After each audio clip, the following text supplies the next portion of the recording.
Shalom Bapak Ibu Saudara sekalian yang dikasihi Tuhan.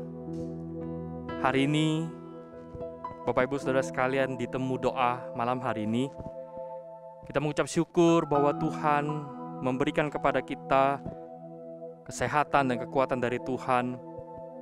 Kami terus mendoakan Bapak Ibu Saudara sekalian di dalam kondisi yang baik dan di dalam kondisi yang sehat. Bapak Ibu Saudara sekalian, hari ini menjadi sebuah hari yang spesial Bapak Ibu Saudara sekalian, karena tak terasa Bapak Ibu Saudara sekalian kita memasuki masa Lent, masa Prapaskah. Hari ini menjadi sebuah hari tanda yang dimulai dengan dalam kalender gerejawi, yaitu Rabu Abu Bapak Ibu Saudara sekalian.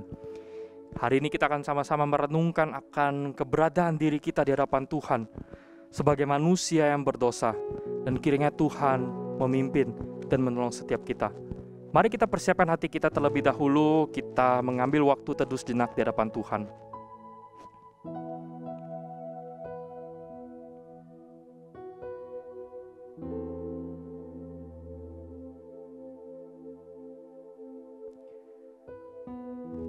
Tuhan, ini kami anak-anak-Mu di dalam segala keterbatasan yang ada.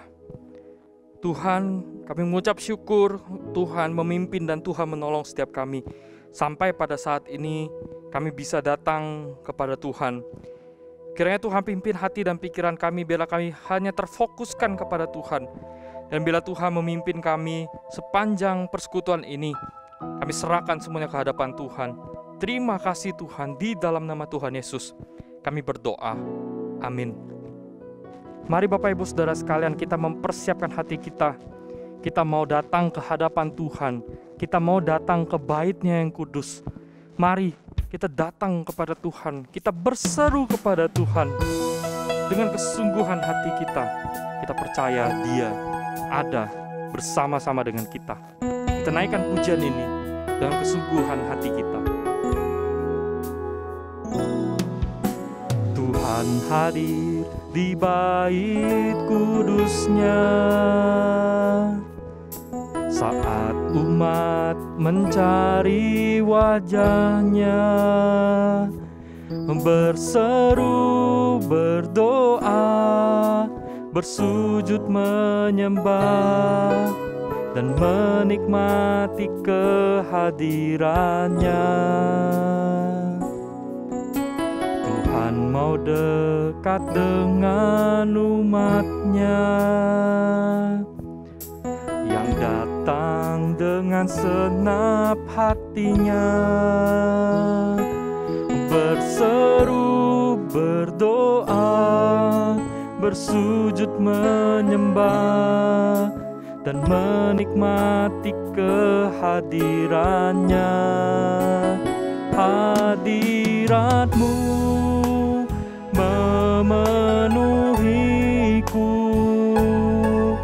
hadirat kudus-Mu penuhi bait-Mu, dan ku tersungkur menyembah-Mu, yang ku nampak hanya kemuliaan-Mu. Tuhan mau dekat dengan umat-Nya. Tuhan mau dekat dengan umat-Nya yang datang dengan senap hatinya,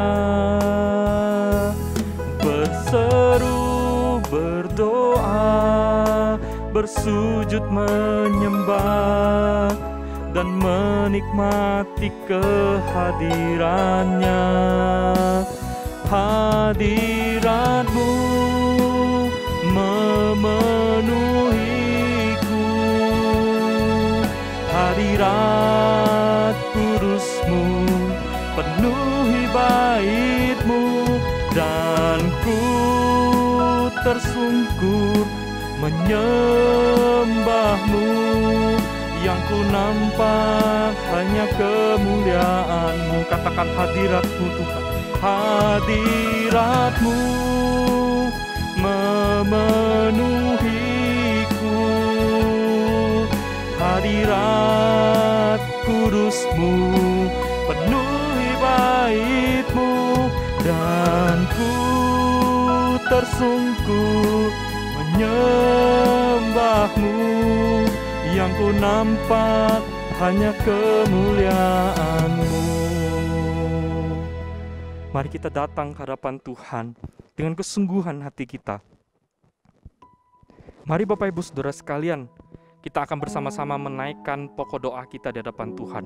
Tapi kita percaya dan kita tahu, bagi Tuhan tak ada yang mustahil. Bagi Tuhan tak ada yang tak mungkin. Bagi Tuhan tak ada yang mustahil. Bagi Tuhan tak ada yang tak mungkin. Mukjizatnya disediakan bagiku, ku diangkat dan dipulihkannya. Kita katakan sekali lagi, bagi Tuhan tak ada yang mustahil. Bagi Tuhan tak ada yang tak mungkin. Mukjizatnya disediakan bagiku, ku diangkat dan dipulihkannya. Mari kita naikkan pujian ini dari awal. Kita naikkan dengan kesungguhan hati kita, karena kita tahu Tuhan ada bersama dengan kita, dan bagi Allah tak ada yang mustahil. Ku yakin saat Kau berfirman, ku menang saat Kau bertindak. Hidupku hanya ditentukan oleh perkataanmu. Ku aman karena Kau menjaga. Ku aman karena Kau menjaga. Ku kuat karena Kau menopang. Hidupku hanya ditentukan oleh kuasa-Mu. Katakan bersama-sama, bagi Tuhan tak ada yang mustahil. Bagi Tuhan tak ada yang mustahil. Bagi Tuhan tak ada yang tak mungkin. Mukjizatnya disediakan bagiku, ku diangkat dan dipulihkannya. Katakan, bagi Tuhan, bagi Tuhan tak ada yang mustahil. Bagi Tuhan tak ada yang tak mungkin. Mukjizatnya disediakan bagiku, ku diangkat dan dipulihkannya. Mari Bapak Ibu Saudara sekalian, kita menaikkan pokok doa kita di hadapan Tuhan. Bapak Ibu Saudara sekalian, mari kita berdoa untuk kondisi dunia saat ini di tengah kisruh antara Ukraina dan juga Rusia. Bapak Ibu Saudara sekalian, kiranya Tuhan menolong setiap rakyat Ukraina yang saat ini sedang berlindung di basement atau juga di stasiun kereta bawah tanah. Kiranya Tuhan melindungi mereka. Tuhan memberikan segala hal yang diperlukan bagi mereka saat ini di tengah-tengah kondisi kisruh dan juga hal-hal yang terjadi saat ini. Mari kita datang ke hadapan Tuhan, kita menyerahkan mereka ke hadapan Tuhan. Tuhan, kami datang ke hadapan-Mu menyerahkan untuk kondisi dunia saat ini di tengah-tengah kisruh antara Ukraina dan juga Rusia ke hadapan Tuhan. Kiranya Tuhan memimpin, Tuhan menolong saat ini rakyat Ukraina yang sedang bersembunyi di basement atau juga di stasiun kereta bawah tanah. Kiranya Tuhan memimpin, Tuhan menolong, Tuhan menjagai mereka di tengah-tengah mungkin ketakutan, di tengah-tengah mungkin hal-hal yang menghantui mereka. Kiranya Tuhan menolong mereka, kiranya Tuhan memimpin mereka, belas kasihan Tuhan melingkupi atas mereka. Kiranya Tuhan memimpin mereka melewati masa-masa yang tidak mudah di tengah-tengah mungkin krisis ekonomi dan juga kebutuhan yang ada.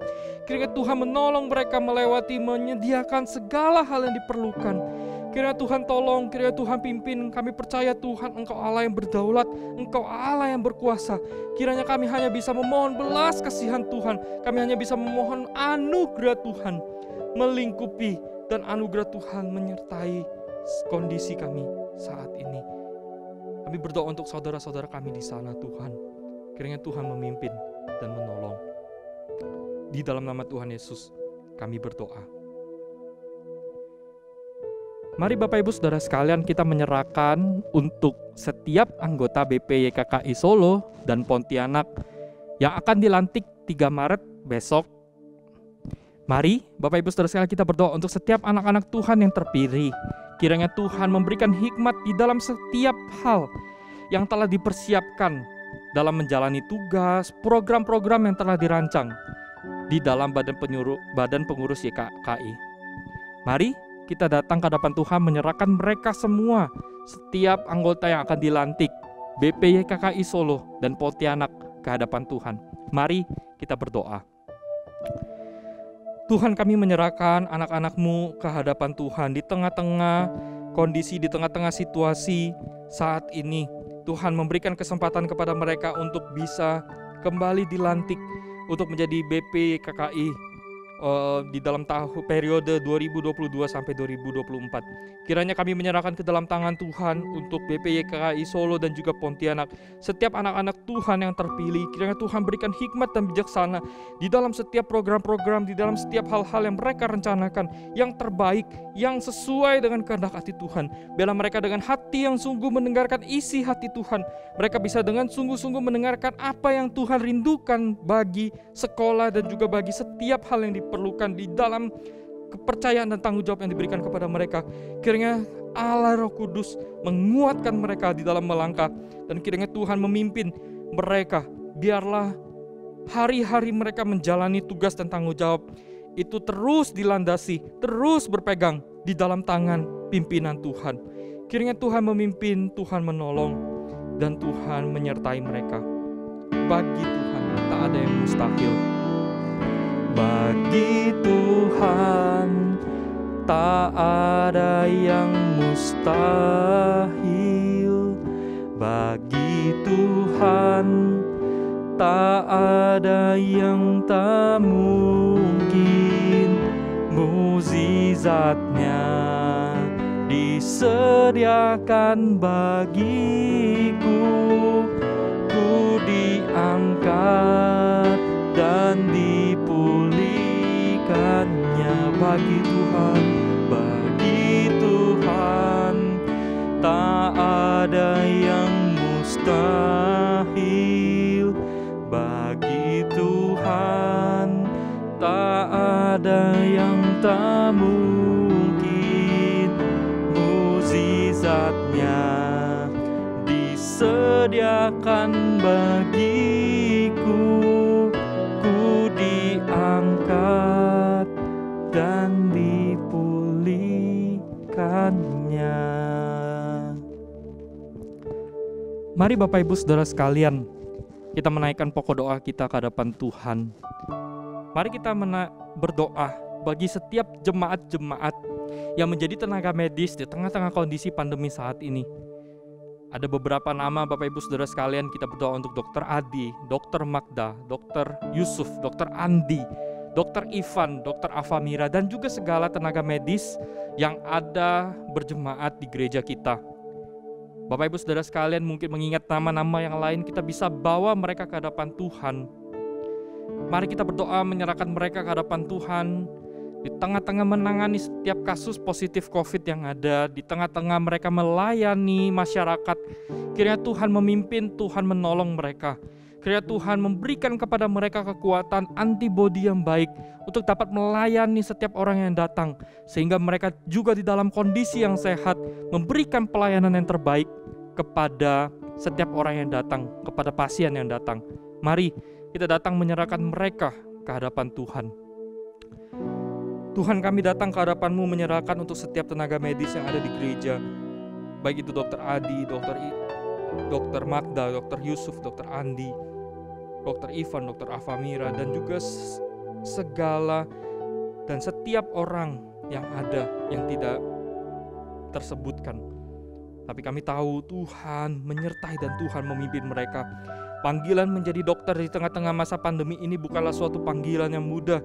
Mereka harus menghadapi pasien-pasien yang bisa jadi ketika mereka berinteraksi, ketika mereka menjalankan tugas mereka, bisa jadi mereka sendiri yang terpapar.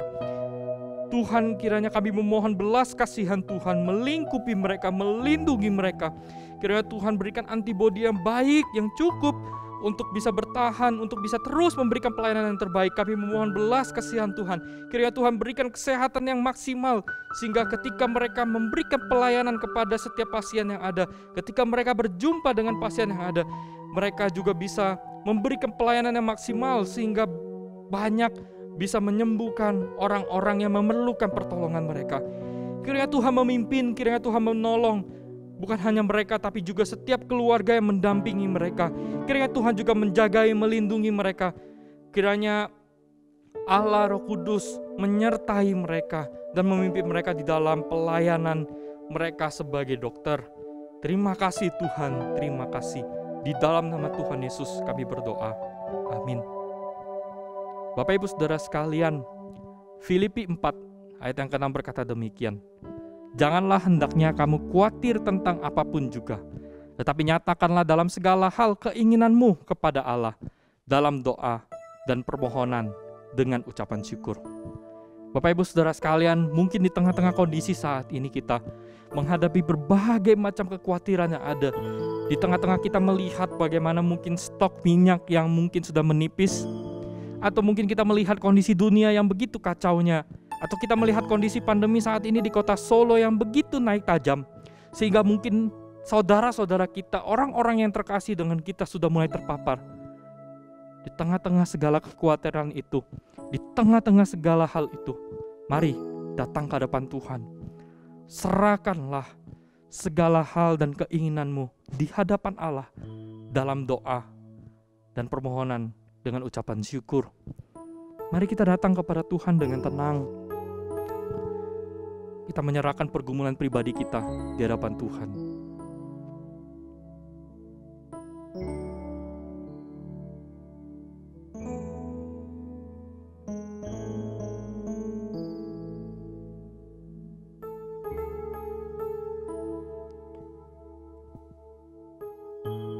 Tuhan, kami tahu kami manusia yang terbatas dan kami manusia yang lemah. Tuhan, kami membutuhkan Engkau bersama-sama dengan kami. Tuhan, kami perlu tangan-Mu Tuhan di dalam kami melangkah di tengah-tengah kegelapan dunia. Kami butuh Engkau menjadi pelita bagi kami di tengah-tengah menerangi kehidupan kami yang gelap. Tuhan pimpin, Tuhan tolong kami. Di tengah-tengah kami menghadapi kengerian dunia yang begitu kejamnya. Kami membutuhkan Tuhan. Kami membutuhkan kasih karunia Tuhan. Kiranya Tuhan pimpin dan tolong setiap kami. Kami mau berserah kepada Tuhan. Kami mau menyerahkan diri kami ke hadapan Tuhan. Kami mau mempercayakan hidup kami ke hadapan Tuhan. Kiranya Tuhan pimpin setiap pokok doa kami. Dan kami tahu Tuhan punya rencana, Tuhan punya kehendak, dan Tuhan punya maksud di dalam kehidupan kami yang indah, sesuai dengan waktu dan rencana Tuhan. Kiranya Tuhan memimpin dan menolong setiap kami. Terima kasih Tuhan. Di dalam nama Tuhan Yesus kami berdoa. Amin. Mari Bapak Ibu Saudara sekalian, kita mempersiapkan hati kita untuk mendengarkan firman Tuhan. Kita naikkan pujian ini seputih bulu domba.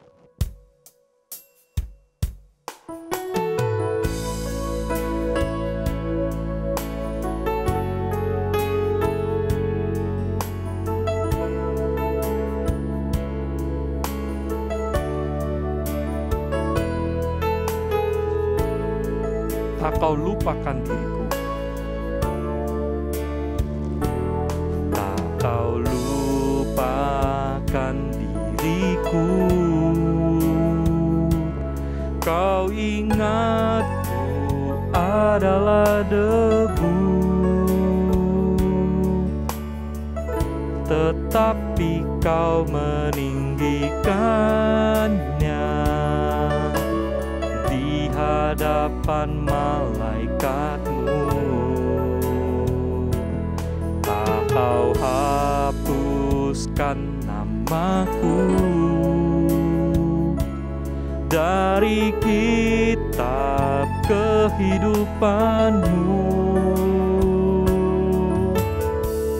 Kau tak mau mengakuinya di hadapan Bapa.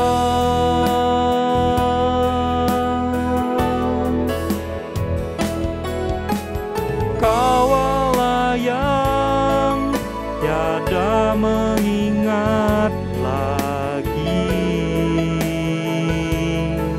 segala kesalahanku yang telah Engkau ampuni.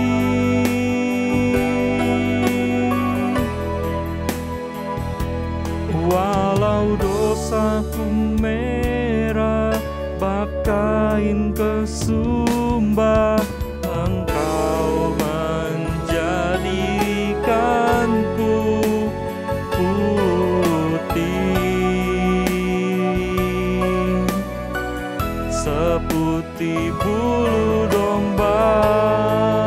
Kau Allah yang tiada mengingat lagi.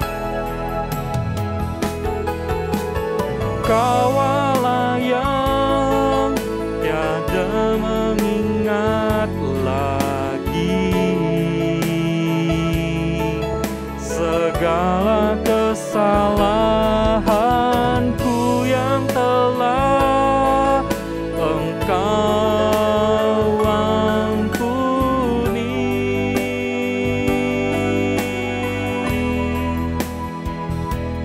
Walau dosaku merah kain kesumba, Engkau menjadikanku putih seputih bulu domba.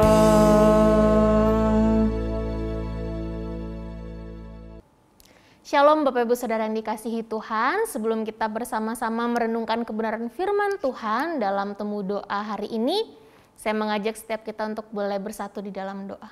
Mari kita berdoa. Bapa yang baik, kami bersyukur dan kami berterima kasih untuk anugerah demi anugerah yang terus Tuhan nyatakan dalam hidup kami sampai saat ini. Terlebih Tuhan memberikan kami satu lagi kesempatan untuk boleh menikmati kebenaran firman Tuhan. Tolong kami Tuhan, supaya kami bisa dengan sikap hati yang benar menerima kebenaran firman-Mu dan melakukannya dalam kehidupan kami. Pakai dan urapi hamba-Mu dalam segala keterbatasan dan kelemahannya, menjadi hormat kemuliaan hanya bagi nama Tuhan. Dalam nama Tuhan Yesus kami berdoa. Amin. Mari Bapak Ibu Saudara, saya rindu setiap kita boleh membuka Alkitab kita dari Lukas 18 ayatnya yang ke-9 sampai 14. Lukas 18 ayat 9 sampai 14. Sambil Alkitab masih dalam keadaan terbuka, mari sama-sama kita boleh menyimak pembacaan berikut ini. Lukas 18 ayat 9 sampai 14. Dan kepada beberapa orang yang menganggap dirinya benar dan memandang rendah semua orang lain, Yesus mengatakan perumpamaan ini. Ada dua orang pergi ke bait Allah untuk berdoa. Yang seorang adalah Farisi dan yang lain pemungut cukai.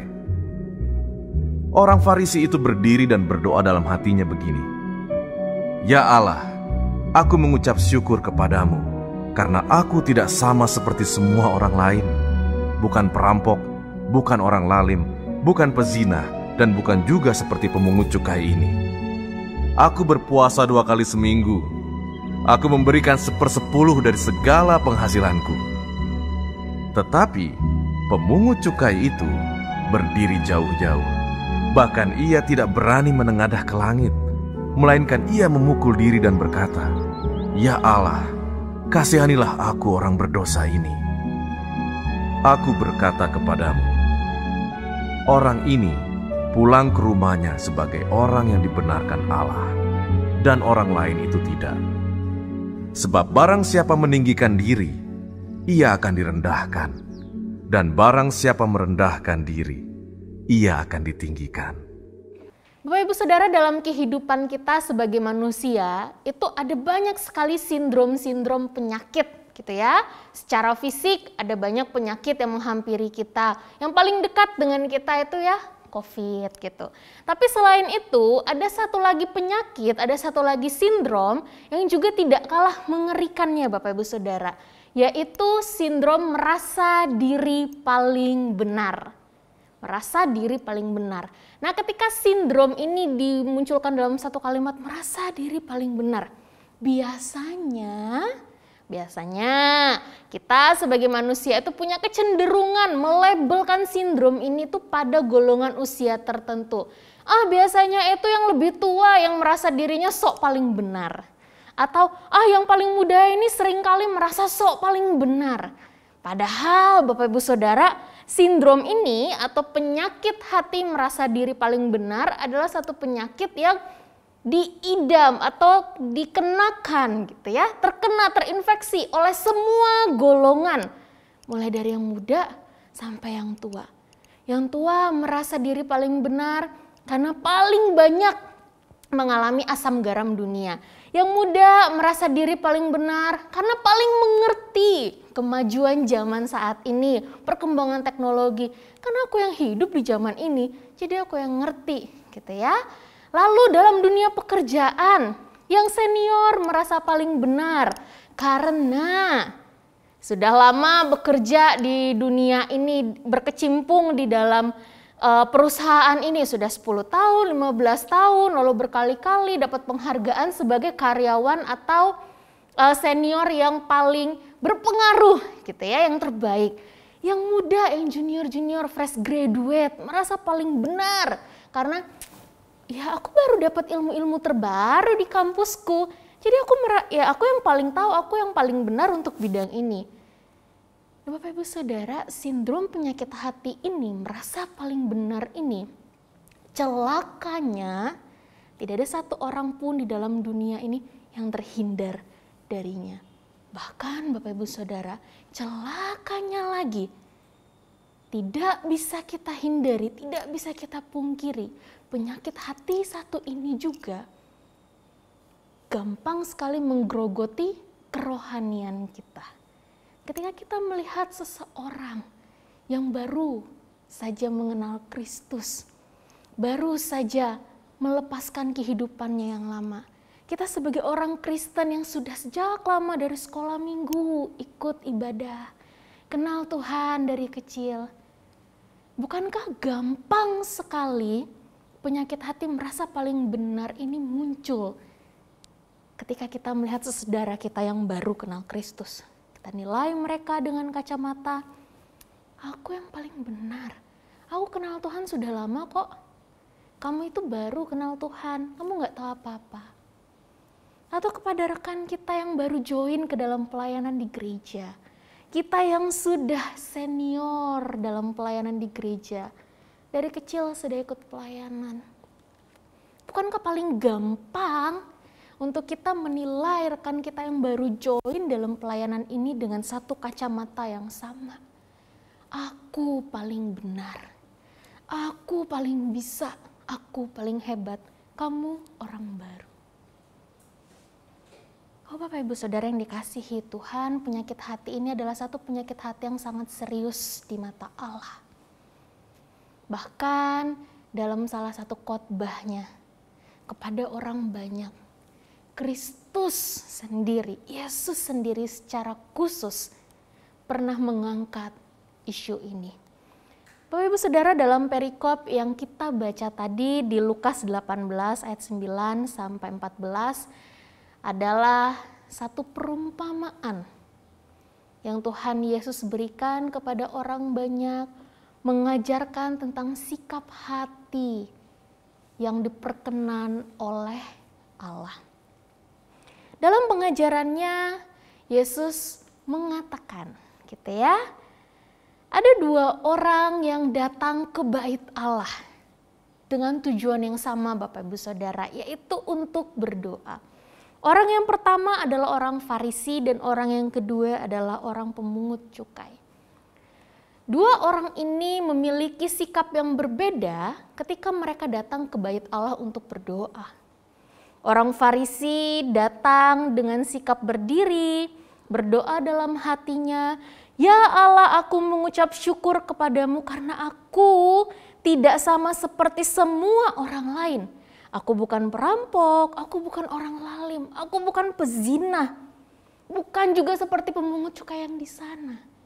Aku adalah seorang Farisi yang mengerti Taurat Tuhan dan yang setiap hari berusaha melakukan Taurat Tuhan." Ini doa orang Farisi. Namun di tempat yang berbeda Bapak Ibu Saudara, dalam satu ruangan yang sama tapi di tempat yang berbeda. Yang saya bayangkan itu di tempat paling belakang, di pojok. Pemungut cukai ini justru berdoa dengan sikap yang 180 derajat berbeda dengan orang Farisi. Alkitab mencatat pemungut cukai ini berdiri jauh. Bahkan dia tidak berani mengangkat kepalanya untuk melihat ke langit-langit bait Allah. Dia memilih untuk menunduk, memukul dirinya dan berkata, "Ya Allah, kasihanilah aku, orang berdosa ini." Bapak Ibu Saudara, mengapa Kristus mengambil dua contoh yang ekstrim ini? Karena dua inilah yang mau disoroti oleh Kristus. Sikap hati seperti orang Farisi banyak sekali ditemukan Kristus di dalam dunia ini. Menganggap diri paling benar, menganggap diri paling tidak berdosa, menganggap diri paling mengenal firman Tuhan, menganggap diri paling saleh hanya karena sudah melakukan A, B, C, D sesuai dengan firman Tuhan. Bahkan di hadapan Allah yang adalah sang kebenaran itu sendiri menganggap diri paling benar. Lalu sikap seperti apa yang sebenarnya Kristus inginkan? Sikap seperti sang pemungut cukai. Ada dua sikap yang ditunjukkan oleh sang pemungut cukai ini Bapak Ibu Saudara, yang justru diperkenan Kristus. Yang pertama, pemungut cukai ini menyadari siapa dirinya di hadapan Allah. Ketika dia datang, dia menaikkan satu kalimat sederhana, "Kasihanilah aku, orang yang berdosa ini." Bapak Ibu Saudara, pemungut cukai ini datang ke bait Allah, datang menghadap hadirat Allah dengan sadar diri siapa dia, dan dia mengakui di hadapan Allah dengan sungguh-sungguh, dengan hati yang hancur, yang ditunjukkan dengan gestur dia memukul-mukul dirinya sendiri. Kemungkinan besar pemungut cukai ini sadar akan dosanya yang telah jauh sekali dari kebenaran firman Tuhan. Kita tahu Bapak Ibu Saudara, pemungut cukai ini juga sebenarnya orang Yahudi yang juga tahu hukum Taurat. Tapi pengetahuan ini membuat dia justru menyadari apa yang dia lakukan itu adalah dosa. Dirinya adalah orang berdosa. Yang melakukan penipuan dengan memungut cukai lebih banyak dari yang sebenarnya. Dan kalau kita lihat lebih jauh Bapak Ibu Saudara, kita kembali ke dalam Kejadian 3, kita sendiri mendapati bahwa sebenarnya manusia itu memang sejak awal itu sudah jatuh ke dalam dosa dan telah kehilangan kemuliaan Allah. Jadi melakukan penipuan ataupun tidak, sebenarnya si pemungut cukai ini tetaplah orang berdosa. Dan dia sadar keberadaan dirinya. Bukan hanya sekedar sadar Bapak Ibu Saudara, tapi dia mengakuinya di hadapan Allah. Dalam Roma 3 ayat 23 Paulus mengatakan karena semua orang telah berbuat dosa dan telah kehilangan kemuliaan Allah. Dan dari sini kita tahu bahwa pemungut cukai ini benar, sikapnya benar. Dia adalah orang berdosa yang membutuhkan belas kasihan Allah.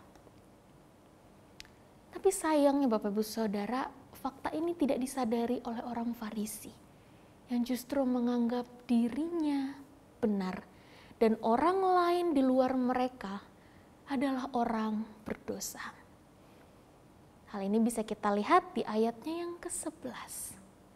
Mereka menganggap apa yang mereka lakukan baik dan berhak untuk diperkenan oleh Allah. Tapi kenyataannya, mana yang diperkenan oleh Allah?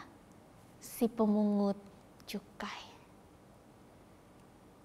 Sikap kedua yang ditunjukkan oleh si pemungut cukai adalah merendahkan diri di hadapan Tuhan.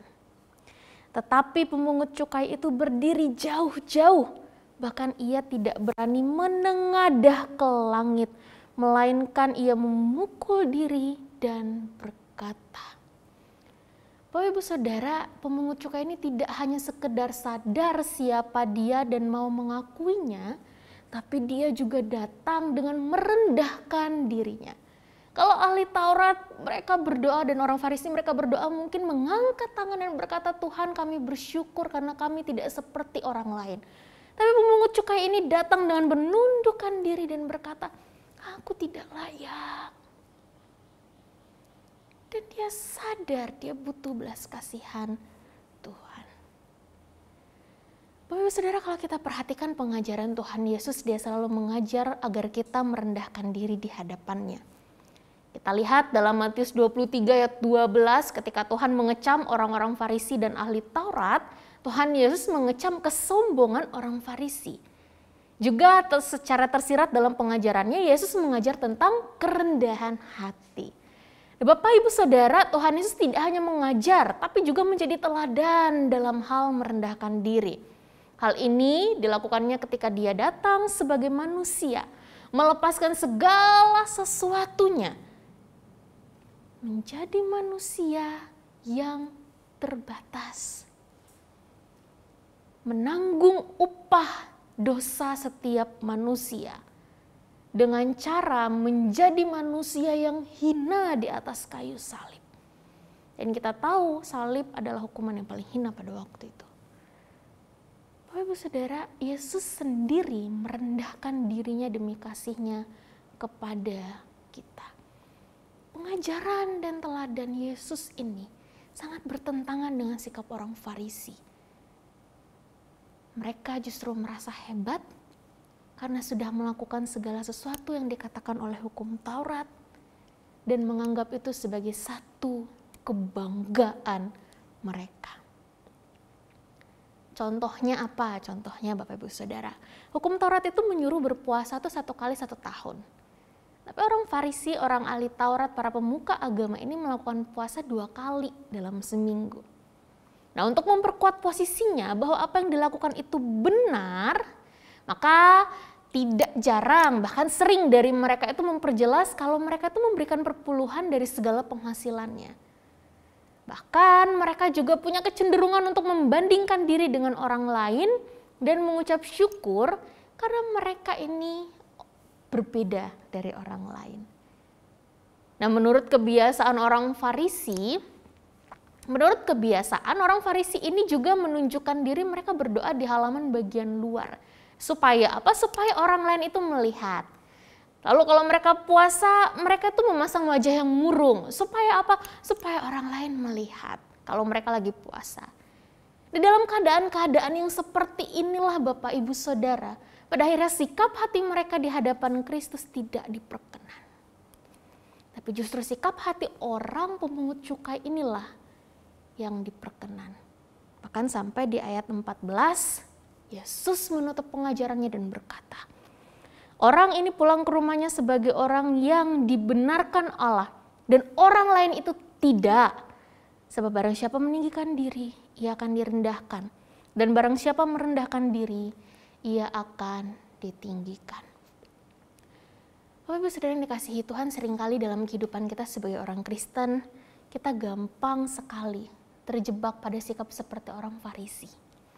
Di satu sisi kita sadar betul, kita adalah umat pilihan Allah. Kita sudah ditebus oleh darah Kristus. Tapi di sisi lain Bapak Ibu Saudara, secara sadar ataupun tidak, kita seringkali menganggap diri kita paling benar, lebih baik, lebih suci daripada orang lain. Dan kita mengesampingkan satu keadaan di mana engkau dan saya, kita semua adalah orang berdosa. Bahkan ketika kita sendiri datang ke hadapan Allah, berdiri di hadirat Allah, bukankah seringkali kita pun juga lupa kalau pribadi yang sedang kita datangi, kita hadapi, itu adalah sang kebenaran itu sendiri, firman hidup itu sendiri. Dan seringkali kita tergoda bukan? Untuk datang ke hadapan sang kebenaran itu dengan menganggap aku ini layak dan aku ini benar. Kita gampang Bapak Ibu Saudara terjebak oleh sikap kita yang selalu baik dan merasa bahwa Tuhan sudah berkenan atas apa yang aku lakukan. Tuhan sudah berkenan atas pelayananku kok. Tuhan sudah berkenan atas hidupku kok. Oh Bapak Ibu Saudara, kita gampang sekali terjebak pada sikap seperti orang Farisi. Tapi syukur kepada Allah bahwa hari ini melalui firman-Nya, Kristus boleh sekali lagi menegur dan mengingatkan kita bahwa sesungguhnya kerinduan Allah yang terdalam bagi setiap kita umat pilihan-Nya adalah setiap hari kita sadar diri dan mau merendahkan diri di hadapan Sang Ilahi. Sadar bahwa kita hanyalah orang-orang berdosa, orang-orang yang bolak-balik menyakiti hati Allah. Sadar bahwa kita adalah orang-orang yang tidak akan pernah bisa hidup benar tanpa pimpinan Allah itu sendiri. Sadar bahwa kita adalah orang-orang yang sesungguhnya tidak akan pernah layak datang menghadap hadirat Allah, apalagi memanggil Allah sebagai Bapa kita, tanpa karya Kristus. Sadar bahwa kita ini adalah orang-orang yang seringkali menyimpang dari firman Tuhan. Entah melalui pikiran kita, hati kita, perkataan kita, tindakan kita.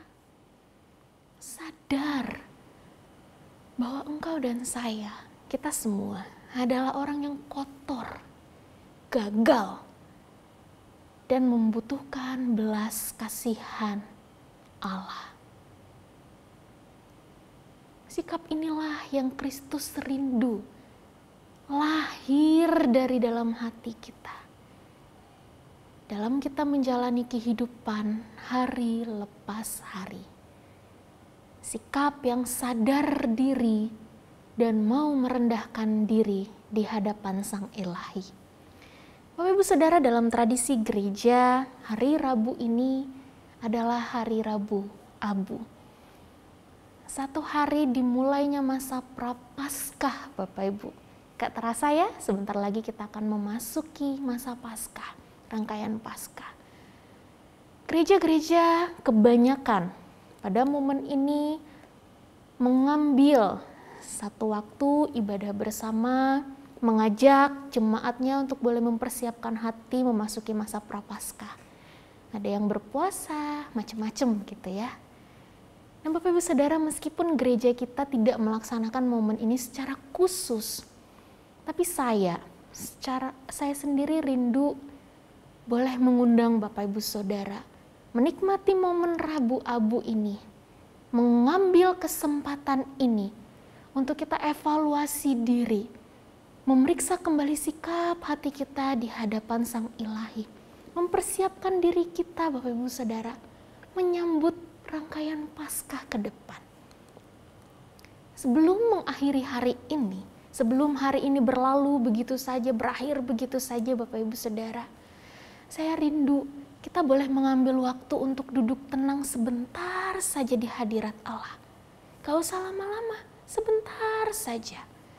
Luangkan waktumu mungkin sebelum tidur, Ambil waktu sebentar saja saudaraku. Kita duduk di hadapan Allah dengan firman-Nya. Kita buka hati kita periksa. Apakah selama ini sikap hati kita itu sudah benar di hadapan Allah? Di posisi manakah selama ini kita berdiri? Sebagai orang Farisi atau sebagai pemungut cukai? Nikmatilah waktu ini sebelum hari ini berakhir, Bapak Ibu. Dengan datang kepada Dia, dengan hati yang terbuka, jujur, dan dengan kesadaran bahwa sesungguhnya tanpa anugerah Kristus, kita ini bukanlah siapa-siapa. Kiranya kasih karunia Allah terus memenuhi hati setiap kita untuk boleh hidup benar di hadapan Dia, memiliki sikap hati yang benar di hadapan Sang Ilahi. Mari Bapak Ibu Saudara kita bersatu di dalam doa. Tuhan, kami kembali bersyukur dan kami kembali berterima kasih bahwa hari ini Tuhan kembali mengingatkan kami, kembali menegur kami tentang sikap hati kami selama ini di hadapan Tuhan. Bapak, tolong kami untuk kami boleh memeriksa kedalaman hati kami masing-masing. Jika Tuhan mendapati sikap hati kami serong, tolong Tuhan, berkenan Tuhan mengampuni kami dan mengembalikan kami ke jalan yang benar. Terima kasih Tuhan untuk satu kesempatan kami boleh menikmati kebenaran firman Tuhan pada malam hari ini. Di dalam nama Tuhan Yesus Kristus, kami berdoa dan kami bersyukur. Amin. Temu doa selesai. Tuhan Yesus memberkati.